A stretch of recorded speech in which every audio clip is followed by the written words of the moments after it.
We were obligated to pay for the power whether we used it or not.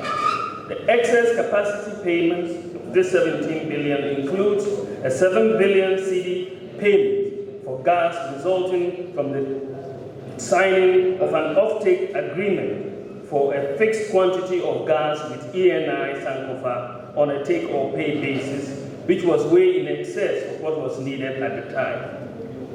Not keeping up with the excess capacity payments would have meant throwing the country back into a new bout of doomsday or power outages. We were also confronted with a banking crisis as a result of the mismanagement of the banking sector. Ghana's banking system was on the verge of collapse, and not dealing with it decisively would have meant a disaster for the economy, with millions of people losing their savings. So we had direct COVID-19 expenditures amounting to 12 billion Ghana cedis. We had the banking sector cleanup costs amounting to 25 billion Ghana cedis, and the excess capacity payments amounting to 17 billion Ghana cedis. And the data shows that the three items, when you take COVID, banking sector cleanup, and the excess capacity payments, cumulatively amounted to 54 billion Ghana cedis. And that is the equivalent of $7 billion US. Three items, $7 billion US that of expenditure which had to be taken. You couldn't say you wouldn't spend to rescue the banking sector because you are in trouble.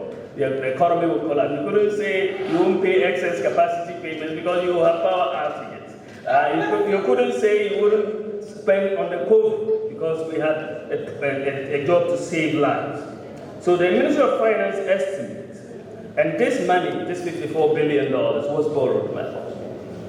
The Ministry of Finance estimates that the interest payment on just this 54 billion Ghana cedis that was borrowed for these three items is 8.5 billion Ghana cedis annually. And this represents 23% of our annual interest payments of about 37 billion Ghana cedis. So to put the expenditure on these three items in perspective, it is important to juxtapose it against the total expenditure releases on some of the government's key flagship projects, including the free SHS, the One District, One Factory, Planting for Food and Jobs, Development Authorities, the Ghana Card, Zongo Development Fund, NAPCO, Teacher Training Allowance, Nursing Training Allowance.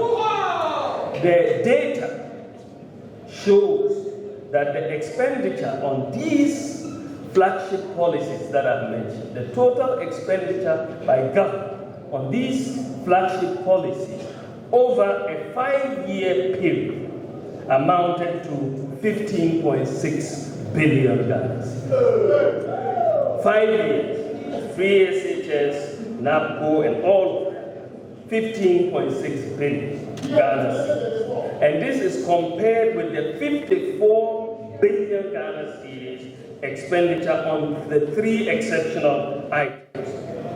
So the expenditure on the three exceptional items is more than 3 times the expenditure on the flagship programs over 5 years. In fact, the annual interest cost of the borrowing, the 54 billion for the three exceptional items would pay for double the annual cost of all the three flagship programs I've referred to. So it should be noted, ladies and gentlemen, that without the 54 billion debt for the three exceptional items, the COVID-19, the financial sector cleanup, and the energy sector excess capacity payments, Ghana's debt to GDP would be within the sustainability threshold of some 68% instead of the 76.6% at the end of 2021.